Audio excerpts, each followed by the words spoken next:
ਹੁਣ ਸਾਡਾ next question ਆਉਂਦਾ ਹੈ a business enterprise is an economic institution engaged in production distribution of goods explain. ਇੱਕ business enterprise ਇੱਕ ਇੱਦਾਂ ਦੀ ਇਕਨੋਮਿਕ ਇੰਸਟੀਟਿਊਸ਼ਨ ਹੈ ਜਿਹੜੀ ਕਿ ਪ੍ਰੋਡਕਸ਼ਨ ਅਤੇ ਡਿਸਟ੍ਰੀਬਿਊਸ਼ਨ ਗੁੱਡਸ ਦੇ ਲਈ ਇੰਗੇਜ ਰਹਿੰਦੀ ਹੈ। ਇਸ ਸਟੇਟਮੈਂਟ ਨੂੰ ਐਕਸਪਲੇਨ ਕਰੋ। So a business enterprise is considered an economic institution. ਇੱਕ ਬਿਜ਼ਨਸ ਐਂਟਰਪ੍ਰਾਈਜ਼ ਨੂੰ ਆਪਾਂ ਇੱਕ ਇਕਨੋਮਿਕ ਇੰਸਟੀਟਿਊਸ਼ਨ ਮੰਨਦੇ ਹੋਗੇ। ਇੱਕ ਬਿਜ਼ਨਸ ਇਕਨੋਮਿਕ ਐਕਟੀਵਿਟੀ ਹੈ because it plays a major role in performing various economic activities. ਕਿਉਂਕਿ ਇੱਕ ਬਹੁਤ ਹੀ ਵੱਡਾ ਰੋਲ ਪਲੇ ਕਰਦੀ ਹੈ, ਉਹ ਪਰਫੋਰਮ ਕਰਦੀ ਹੈ ਬਹੁਤ ਸਾਰੀਆਂ ਵੇਰੀਅਸ ਇਕਨੋਮਿਕ ਐਕਟੀਵਿਟੀਜ਼ ਨੂੰ ਵਿਚ helps in functioning of an economy. ਕਿਸੇ ਵੀ ਇਕਨੋਮੀ ਦੇ ਫੰਕਸ਼ਨ ਕਰਨ ਦੇ ਲਈ ਉਹ ਮਦਦ ਕਰਦੀ ਹੈ। ਹੁਣ ਗੱਲ ਕਰੀਏ ਕਿੱਦਾਂ ਮਦਦ ਕਰਦੀ ਹੈ ਇਕਨੋਮਿਕ ਇੰਸਟੀਟਿਊਸ਼ਨ, ਕਿੱਦਾਂ ਇੱਕ ਬਿਜ਼ਨਸ। ਸਭ ਤੋਂ ਪਹਿਲਾਂ business as a producer. Business uses land, labour, capital and machinery. Society ਦੇ ਇਹਨਾਂ ਰਿਸੋਰਸਿਸ ਨੂੰ ਯੂਜ਼ ਕਰਕੇ ਉਹ ਕਨਵਰਟ ਕਰਦੀ ਹੈ ਰॉ ਮਟੀਰੀਅਲਸ ਨੂੰ ਫਿਨਿਸ਼ਡ ਗੁੱਡਸ ਦੇ ਲਈ। ਐਗਜ਼ਾਮਪਲ ਹੈ ਟੈਕਸਟਾਈਲ ਮਿਲ ਯੂਜ਼ ਕਰਦੀ ਹੈ ਨੈਚੁਰਲ ਰਿਸੋਰਸਿਸ ਨੂੰ, ਜਿੱਦਾਂ ਕਿ ਕਾਟਨ ਨੂੰ, ਵੂਲ ਨੂੰ। ਬੇਕਰੀਜ਼ ਨੂੰ ਗੱਲ ਕਰੀਏ ਜਿੱਦਾਂ ਕਿ ਉਹ ਕ੍ਰੌਪਸ ਨੂੰ ਯੂਜ਼ ਕਰਦੇ ਨੇ। ਆਟੋਮੋਬਾਈਲ ਇੰਡਸਟਰੀ ਜਿੱਦਾਂ ਕਿ ਕੁਝ ਮਿਨਰਲਸ ਨੂੰ ਯੂਜ਼ ਕਰਦੀ ਹੈ। ਗੱਲ ਕਰੀਏ ਫੰਕਸ਼ਨਸ ਇਨ ਪ੍ਰੋਡਕਸ਼ਨ ਦੇ ਵਿੱਚ ਫੰਕਸ਼ਨ ਕਰਦੀ ਹੈ। ਪਲੈਨਿੰਗ ਐਂਡ ਪ੍ਰੋਡਕਟ ਡਿਜ਼ਾਈਨਿੰਗ ਕਰਦੀ ਹੈ। ਰॉ ਮਟੀਰੀਅਲਸ ਨੂੰ ਪ੍ਰੋਕਿਓਰ ਕਰਦੀ ਹੈ। ਫਿਰ ਮੈਨੂਫੈਕਚਰ ਕਰਦੀ ਹੈ ਗੁੱਡਸ ਨੂੰ, ਮੇਨਟੇਨ ਕਰਦੀ ਹੈ ਕੁਆਲਿਟੀ ਨੂੰ, ਪੈਕੇਜਿੰਗ ਕਰਦੀ ਹੈ, ਬ੍ਰਾਂਡਿੰਗ ਕਰਦੀ ਹੈ। ਸੋ ਇੱਕ ਪ੍ਰੋਡਿਊਸਰ ਵਜੋਂ ਉਹ ਇਹ ਸਾਰੇ ਟਾਸਕ ਪਰਫੋਰਮ ਕਰਦੀ ਹੈ।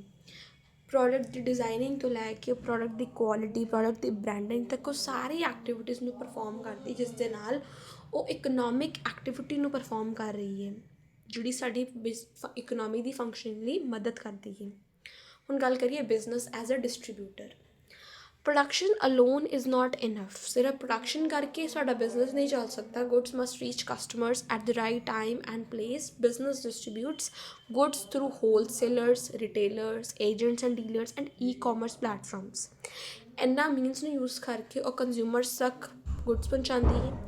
That's creates availability, convenience and utility for consumers. ਇਹ ਕ੍ਰੀਏਟ ਕਰਦੀ ਹੈ ਅਵੇਲੇਬਿਲਿਟੀ, ਕ੍ਰੀਏਟ ਕਰਦੀ ਹੈ ਯਾਨੀ ਅਵੇਲੇਬਲ ਕਰਦੀ ਹੈ ਗੁੱਡਸ ਨੂੰ, ਕਨਵੀਨੀਅੰਸ ਪ੍ਰੋਵਾਈਡ ਕਰਦੀ ਹੈ ਅਤੇ ਕੰਜ਼ਿਊਮਰਸ ਦੀ ਯੂਟਿਲਿਟੀ ਨੂੰ ਉਹਨਾਂ ਦੀ ਸੈਟਿਸਫੈਕਸ਼ਨ ਨੂੰ ਅਟੇਨ ਕਰਦੀ ਹੈ, ਯੂਟਿਲਿਟੀ ਨੂੰ ਅਟੇਨ ਕਰਦੀ ਹੈ। Now business creates employment by hiring workers, managers, engineers, accountants, and many more categories of employees. Business generates large scale employment. Business large scale employment create ਕਰ ਪਾਉਂਦੀ ਹੈ। Business promotes innovation. ਜਿਹੜੀ business ਹੈ ਉਹ invest ਕਰਦੀ ਹੈ in research to develop new products.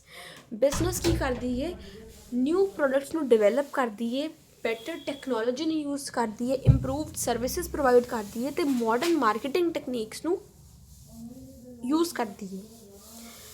Business contributes to national income. Every business adds value to raw materials and generates income through sales, output and profit. ਹਰ ਇੱਕ business raw materials ਦੇ ਵਿੱਚ value add ਕਰਦਾ ਵੈ sales ਅਤੇ output ਅਤੇ profit ਦੇ through income generate ਕਰਕੇ। Business page Texas.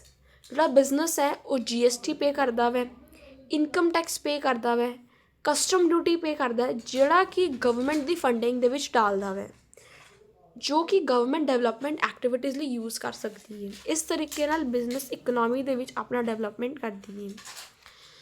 Business improve standard of living by providing good and services at reasonable prices.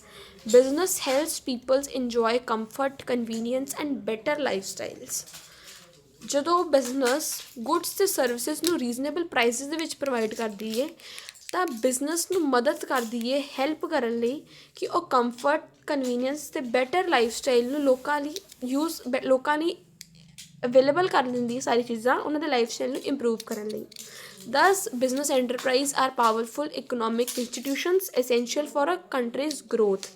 ਇਸ ਵਜ੍ਹਾ ਨਾਲ ਬਿਜ਼ਨਸ ਐਂਟਰਪ੍ਰਾਈਜ਼ ਜਿਹੜੀਆਂ ਹੁੰਦੀਆਂ ਨੇ ਉਹ ਬਹੁਤ ਹੀ ਪਾਵਰਫੁਲ ਇਕਨੋਮਿਕ ਇੰਸਟੀਟਿਊਸ਼ਨ ਨੇ ਜੋ ਕਿ ਕੰਟਰੀ ਦੀ ਗਰੋਥ ਲਈ ਬਹੁਤ ਹੀ ਇੰਪੋਰਟੈਂਟ ਰੋਲ ਪਲੇ ਕਰਦੀਆਂ ਨੇ।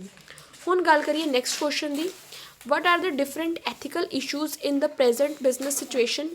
ਕਿਹੜੇ ਡਿਫਰੈਂਟ ਐਥੀਕਲ ਇਸ਼ੂਜ਼ ਨੇ ਅੱਜ ਦੀ ਬਿਜ਼ਨਸ ਦੀ ਸਿਚੁਏਸ਼ਨ ਦੇ ਵਿੱਚ।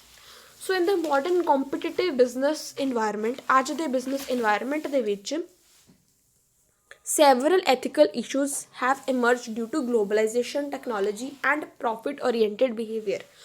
Globalization ਦੀ ਵਜ੍ਹਾ ਨਾਲ ਯਾਨੀ ਪੂਰੇ ਓਵਰਆਲ ਇੰਟਰਨੈਸ਼ਨਲ ਲੈਵਲ 'ਤੇ ਗੁੱਡਸ ਨੂੰ ਸੇਲ ਕਰਨ, ਸਰਵਿਸਿਜ਼ ਨੂੰ ਪ੍ਰੋਵਾਈਡ ਕਰਨ ਦੀ ਵਜ੍ਹਾ ਨਾਲ, ਟੈਕਨੋਲੋਜੀ ਨੂੰ ਅਡਾਪਟ ਕਰਨ ਦੀ ਵਜ੍ਹਾ ਨਾਲ, ਪ੍ਰੋਫਿਟ ਓਰੀਐਂਟਡ ਬਿਹੇਵੀਅਰ ਰੱਖਣ ਦੀ ਵਜ੍ਹਾ ਨਾਲ ਬਹੁਤ ਸਾਰੇ ਐਥੀਕਲ ਇਸ਼ੂਜ਼ ਕ੍ਰੀਏਟ ਹੋਏ ਨੇ। ਹੁਣ ਕੁਛ ਮੇਜਰ ਐਥੀਕਲ ਇਸ਼ੂਜ਼ ਅੱਜ ਦੀ ਡੇਟ ਦੇ ਵਿੱਚ ਕੀ ਨੇ? Misleading advertisements. ਜਿਹੜੀ ਕੰਪਨੀਜ਼ ਨੇ ਉਹ ਫਾਲਸ ਕਲੇਮ ਕਰਦੀਆਂ ਨੇ, ਐਗਜ਼ੈਗਰੇਟਿਡ ਵੇ ਦੇ ਨਾਲ ਆਪਣੇ ਪ੍ਰੋਡਕਟਸ ਨੂੰ ਸ਼ੋਅ ਕਰਦੀਆਂ ਨੇ, ਜਿਹੜੇ ਕਿ ਕਸਟਮਰਸ ਨੂੰ ਅਟਰੈਕਟ ਕਰਦੀ ਹੈ। ਅਨਫੇਅਰ ਟਰੇਡ ਪ੍ਰੈਕਟਿਸਿਸ ਨੂੰ ਅਡੋਪਟ ਕਰ ਲੈਂਦੀਆਂ ਨੇ। Practices like hoarding, black marketing, over pricing and artificial shortage are unethical. ਇਹ ਸਾਰੀਆਂ ਚੀਜ਼ਾਂ ਅਨਐਥੀਕਲ ਨੇ। ਸੋ ਅਨਐਥੀਕਲ ਇਸ਼ੂ ਕ੍ਰੀਏਟ ਕਰਦੀਆਂ ਨੇ। ਪੂਅਰ ਕੁਆਲਿਟੀ ਔਰ unsafe product, selling harmful, expired or fake products is a serious ethical issue. ਜਦੋਂ ਕੋਈ business harmful, expired ਅਤੇ ਫੇਕ ਪ੍ਰੋਡਕਟਸ ਨੂੰ ਸੇਲ ਕਰਦਾ ਹੋਵੇ ਤਾਂ ਇੱਕ ਬਹੁਤ ਹੀ ਸੀਰੀਅਸ ਐਥੀਕਲ ਇਸ਼ੂ ਕ੍ਰੀਏਟ ਕਰਦੀ ਹੈ। ਇਨਵਾਇਰਮੈਂਟਲ ਪ੍ਰੋਬਲਮਸ, ਜਿਹੜੀ ਇੰਡਸਟਰੀਜ਼ ਜ਼ਿਆਦਾਤਰ ਪੋਲਿਊਟ ਕਰਦੀਆਂ ਨੇ ਏਅਰ ਨੂੰ, ਵਾਟਰ ਨੂੰ, ਸੋਇਲ ਨੂੰ, ਇਗਨੋਰ ਕਰਦੀਆਂ ਨੇ ਇਨਵਾਇਰਮੈਂਟਲ ਰਿਸਪੋਂਸੀਬਿਲਿਟੀਜ਼ ਨੂੰ।